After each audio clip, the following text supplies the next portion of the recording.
Middle east में बढ़ती हुई टेंशन्स और ईरान का इजराइल पर हमला करने के बाद कई लोग इस मसले को एक फुल फ्लेज वॉर की तरफ बढ़ता हुआ देख रहे हैं, जबकि एक बहुत बड़े तबके का ये भी मानना है कि अगर ये जंग शुरू हुई तो फिर मामला वर्ल्ड वॉर 3 तक जाते देर नहीं करेगा। पर क्या वाकई ऐसा होने वाला है? 1 अक्टूबर को ईरान ने इजराइल पर इस साल का दूसरा डायरेक्ट हमला करके पूरी दुनिया को हैरत में डाल दिया है। पहला हमला अप्रैल 2024 में किया गया था, जिसमें ड्रोन्स और क्रूज मिसाइल्स का इस्तेमाल किया गया, लेकिन अब की बार ये हमला सिर्फ बैलिस्टिक मिसाइल से किया गया। ये हमला इतना कैलकुलेटेड था कि एक भी मिसाइल आबादी वाले एरिया में नहीं गिरा। ईरान ने सिर्फ मिलिट्री बेसेस और एयरफील्ड्स को टारगेट करके एक तरह से अपना मैसेज इजराइल तक पहुंचाया है। इजराइल को दूसरा शॉक तो तब लगा जब आयरन डोम भी काफी सारे मिसाइल्स को हवा में ही फाड़ने में नाकाम रहा। इनमें से कुछ मिसाइल्स ने इजरायली एयरबेस को हिट किया, जहां पर अमूमन इजराइल के लॉकहीड मार्टिन F-35 खड़े होते हैं। सैटेलाइट इमेजेस ने भी कंफर्म किया है कि एक ईरानियन मिसाइल ठीक हैंगर के ऊपर जाके गिरा। अब दुनिया की नजरें इजराइल की तरफ हैं। सब यही जानना चाहते हैं कि क्या वाकई इजराइल पलटकर वार करेगा या नहीं। अगर इजराइल और ईरान की फुल फ्लेज जंग शुरू होती है तो वो कौन से मोमेंट्स होंगे जो इस जंग को वर्ल्ड वॉर 3 में आसानी से बदल सकते हैं। और सबसे अहम सवाल कि अगर ये जंग होती है तो काफी वेस्टर्न कंट्रीज तो इजराइल के साथ खड़ी होंगी, लेकिन ईरान के पास किस किस का सहारा होगा। ज़ेम टीवी की वीडियोस में एक बार फिर से खुशामदीद। नाजरीन, आज मिडिल ईस्ट एक बार फिर से गहरी और नुकसानदेह जंग के दहाने पर खड़ा है, जहां दो पावर्स आमने सामने आ चुकी हैं। ये पूरे रीजन के लिए अब तक का खतरनाक तरीन लम्हा माना जा रहा है। दोनों पावर्स जो पिछले 45 सालों से इनडायरेक्टली लड़ती आई हैं, अब फेस टू फेस आ चुकी हैं। Israeli prime minister Benjamin Netanyahu ने ईरान को 180 बैलिस्टिक मिसाइल्स फायर करने पर जवाब दिया है कि हिसाब तो जरूर देना होगा। इजरायली मिलिट्री ने भी कहा है कि ईरान को पलटकर जवाब जरूर दिया जाएगा। हमला कब, कहां और किस लेवल का होगा, ये फैसला अब इजरायली गवर्नमेंट करेगी। पिछली बार जब अप्रैल 2024 में ईरान ने इजराइल पर पहला डायरेक्ट हमला किया था तो उस वक्त अमेरिका ने इजराइल को खामोश रहने का मशवरा दिया था, लेकिन इस बार वो खामोशी नहीं है जैसी पिछली बार थी। इस बार इजराइल का आयरन डोम काफी हद तक फेल होता दिखाई दिया, लेकिन आखिर करोड़ों डॉलर्स खर्च करने के बावजूद भी ऐसा हो कैसे गया। इजराइल का आयरन डोम एक एडवांस्ड मिसाइल डिफेंस सिस्टम है और आर्टिलरी शेल्स को इंटरसेप्ट और डिस्ट्रॉय करने के लिए डिजाइन किया गया है। ये सिस्टम बहुत ही इफेक्टिव और एक्यूरेट माना जाता है। आयरन डोम का सक्सेस रेट 90% से ज्यादा है, मतलब ये सिस्टम लॉन्च होने वाले रॉकेट्स और मिसाइल्स में से बहुत हाई परसेंटेज को इंटरसेप्ट और डिस्ट्रॉय कर सकता है।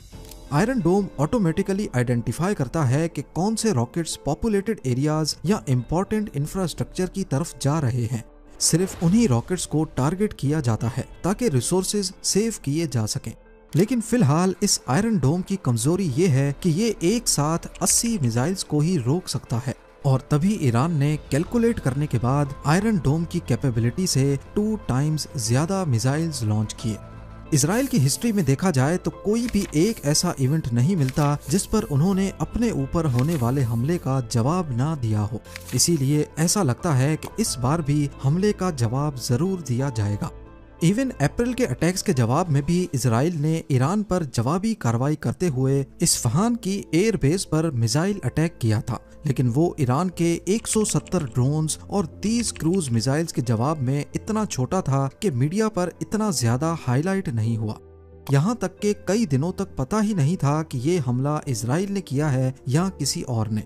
करंट सिनेरियो में इजरायली प्लानर्स ये बहस कर रहे होंगे कि ईरान पर कब और कहां नहीं बल्कि कितना सख्त वार करना है। देखा जाए तो इजराइल के पास 3 टारगेट्स मौजूद हैं। पहला है कन्वेंशनल मिलिट्री अटैक, जिसमें ईरान की उन साइट्स को टारगेट किया जा सकता है जहां से बैलिस्टिक मिसाइल्स लॉन्च हुए थे। वो लॉन्च पैड्स भी हो सकते हैं और कमांड एंड कंट्रोल सेंटर्स भी। और ये भी मुमकिन है कि इजराइल पर हमला प्लान करने वाले किसी हाई ऑफिशियल को मरवा दिया जाए। दूसरा टारगेट है इकोनॉमी, यानी कि वो टारगेट्स जिनसे ईरान की इकोनॉमी को अच्छा खासा नुकसान हो। इन टारगेट्स में ईरान की ऑयल फील्ड्स भी हो सकती हैं, पेट्रोकेमिकल या पावर प्लांट्स भी, या फिर शिपिंग पोर्ट्स भी हो सकते हैं। लेकिन एक्सपर्ट्स का मानना है कि ये इजराइल के लिए इतना अच्छा टारगेट नहीं है, क्योंकि इससे ईरान की सिविलियन पॉपुलेशन को नुकसान होगा, और क्योंकि ईरान ने अपने बैलिस्टिक मिसाइल्स से इजराइल की सिर्फ मिलिट्री इंस्टॉलेशंस को टारगेट किया था, तो शायद इजराइल भी सिविलियन आबादी पर हमला ना करे। और आखिर में है तीसरा और सबसे खतरनाक टारगेट, ईरान का न्यूक्लियर प्रोग्राम। यही वो प्रोग्राम है जिसकी वजह से अमेरिका ने पिछले कई सालों से ईरान पर सैंक्शंस लगा रखी है। ऑफिशियली अभी तक ईरान के पास न्यूक्लियर टेक्नोलॉजी तो नहीं है, लेकिन इस पर तेजी से काम जरूर चल रहा है। नेचुरली यूरेनियम में एक खास आइसोटोप जिससे न्यूक्लियर बॉम्ब बनता है, उसकी क्वांटिटी सिर्फ 0.7% होती है। इस आइसोटोप को U-235 कहते हैं। 0.7% न्यूक्लियर बॉम्ब बनाने के लिए काफी नहीं होता। इसके लिए जरूरी है कि U-35 की क्वांटिटी कम से कम 20% हो। ये क्वांटिटी बढ़ाने के प्रोसेस को यूरेनियम एनरिचमेंट कहा जाता है। अमेरिका, इजराइल और कई मुल्कों का मानना है कि ईरान अपनी सीक्रेट न्यूक्लियर फैसिलिटीज में यूरेनियम को एनरिच कर रहा है, और वो अपने मकसद को पूरा करने के काफी करीब भी है, जिसके बाद वो एक न्यूक्लियर बॉम्ब बनाने में कामयाब हो जाएगा। उनका मानना है कि अगर ईरान के पास न्यूक्लियर बॉम्ब आ गया तो फिर वो दुनिया से अपनी मर्जी के फैसले भी करवाएगा। इजराइल इन न्यूक्लियर फैसिलिटीज को भी टारगेट कर सकता है, जहां ईरान कई सालों से यूरेनियम की एनरिचमेंट पर काम कर रहा है। ईरान के शहर नातांज में उनका सबसे बड़ा एनरिचमेंट प्लांट है। ये फैसिलिटी पहले भी कई बार सैंक्शंस और इंस्पेक्शंस का शिकार रही है। दूसरी फैसिलिटी जो सबसे ज्यादा खतरनाक मालूम होती है, वो यहाँ फोर्डो विलेज के करीब पहाड़ों के अंदर खुदाई करके बनाई गई है, जिसका मेन मकसद फैसिलिटी को एयर स्ट्राइक से बचाना है। लेकिन इन दोनों के अलावा ईरान में और भी कई न्यूक्लियर साइट्स हैं जो इजराइल के निशाने पर हो सकती हैं। ईरान पर हमला करना शायद इजराइल के लिए इतना बड़ा मसला ना हो, लेकिन उसके जो कॉन्सिक्वेंसेस होंगे वो ज्यादा खतरनाक हो सकते हैं। ईरान का कहना है कि इजराइल पर हमला करके उन्होंने बैरूत में हिजबुल्लाह के लीडर हसन नसरुल्लाह और तेहरान में हमास लीडर इस्माइल हैनिये की मौत का बदला ले लिया है, यानी अब हिसाब बराबर हो चुका है। ईरानियन प्रेसिडेंट मसूद पेज़ेश्कियान का कहना है कि ये जो हमने किया है ये हमारी सलाहियत की सिर्फ एक छोटी सी झलक है। अगर इजराइल की ज़ायोनिस्ट रेजिम ने हमें जवाब देने की कोशिश भी की तो फिर ईरान अनकन्वेंशनल तरीकों पर उतर आएगा। देखा जाए तो ईरान की मिलिट्री और एयरफोर्स दोनों इजराइल से काफी कमजोर हैं, और उनका एयर डिफेंस सिस्टम भी इस काबिल नहीं है कि इजराइल के मिसाइल्स को रोक सके। और ये सब इस वजह से है क्योंकि ईरान कई सालों से इंटरनेशनल सैंक्शंस फेस कर रहा है। आसान अल्फाज में समझा जाए तो इंटरनेशनल सैंक्शंस किसी भी मुल्क को पनिश करने के लिए लगाई जाती हैं। ईरान के पास पूरी दुनिया के ऑयल रिजर्व्स का ऑलमोस्ट 10% हिस्सा है, जो इसको 4th पोजीशन पे खड़ा करता है। लेकिन सैंक्शंस लगने की वजह से ये अपना ऑयल सिर्फ लिमिटेड कंट्रीज को ही बेच सकता है। इसके अलावा international banking transactions Swift system के जरिए होती हैं, और इस स्विफ्ट सिस्टम में से भी ईरान को निकाला हुआ है, जिसकी वजह से यहाँ पैसे भेजना बहुत मुश्किल है। इन तमाम रिस्ट्रिक्शंस की वजह से ईरान की आर्मी इस काबिल नहीं है कि इजराइल का मुकाबला कर सके, और ना ही ईरान की इंटेलिजेंस एजेंसी मॉइस इतनी स्ट्रॉन्ग है कि इजराइल में कोई टारगेटेड ऑपरेशन प्लान कर सके, जैसे इजराइल की मोसाद ने लेबनान में पेजर अटैक किया था। लेकिन इसका मतलब ये नहीं है कि ईरान बिल्कुल खोखला है। उनके पास बैलिस्टिक मिसाइल्स और क्रूज मिसाइल्स की अनगिनत क्वांटिटी मौजूद है। यानी अगर इजराइल ने हमला किया तो ईरान के पास सिर्फ 3 ही ऑप्शंस बचते हैं। एक तो हैं प्रॉक्सीज, यानी लेबनान में हिजबुल्लाह और यमन में हूतीज, जो ऑलरेडी इजराइल पर लगातार हमले कर रहे हैं। दूसरा ऑप्शन है ईरान के बैलिस्टिक मिसाइल्स, जो हो सकता है इस बार ईरान इजराइल की लोकल पॉपुलेशन को टारगेट करने के लिए लॉन्च करे। और तीसरा ऑप्शन ऐसा है जो अगर ईरान ने इस्तेमाल किया तो ना सिर्फ इजराइल बल्कि दुनिया की बहुत सारी कंट्रीज अफेक्ट हो सकती हैं, और यही ऑप्शन इजराइल और अमेरिका के लिए खतरा बना हुआ है। जी हाँ, ईरान पहले ही कह चुका है कि अगर इजराइल ने हम पर हमला किया तो फिर हम उन कंट्रीज को भी नुकसान पहुंचाएंगे जो इजराइल को सपोर्ट करती हैं। वो तीसरा ऑप्शन ये है कि ईरान की IRGC नेवी जो पर्शियन गल्फ में अपना होल्ड जमाए बैठी है, बेशक उनके पास छोटी ही सही लेकिन मिसाइल अटैक करने वाली शिप्स का बहुत बड़ा ग्रुप है। ये शिप्स डायरेक्टली अमेरिका के सपोर्टर्स बहरेन या सऊदी अरब पर हमला नहीं कर सकती, क्योंकि अमेरिका ने इस खतरे को नजर में रखते हुए पहले से ही बहरेन में अपनी नेवी की 5th फ्लीट वॉरशिप रखी हुई है। लेकिन ईरान की शिप्स स्ट्रेट ऑफ हॉर्मुज पर आसानी से माइंस डिप्लॉय कर सकती हैं और यही खतरा इजराइल और अमेरिका को खाए जा रहा है। स्ट्रेट ऑफ हॉर्मुज को ब्लॉक करने से पूरा पर्शियन गल्फ ब्लॉक हो जाएगा, जहां से दुनिया की 20% ऑयल सप्लाई गुजरती है। अगर ऐसा हो गया तो ईरान के साथ जंग शुरू करने का नुकसान पूरी दुनिया को उठाना पड़ सकता है। ईरान के साथ जंग शुरू करने का एक और खतरा भी है। मान लें कि अगर इजराइल, अमेरिका और उसके अलाइज ने चारों तरफ से ईरान पर हमला कर दिया और उसकी रिटेलिएट करने की सारी पॉसिबिलिटीज को रद्द कर दिया, तो फिर शुरू होगी खुल्लम खुल्ला जंग, और फिर ये जंग आम जंगों से काफी बड़े पैमाने पर होगी।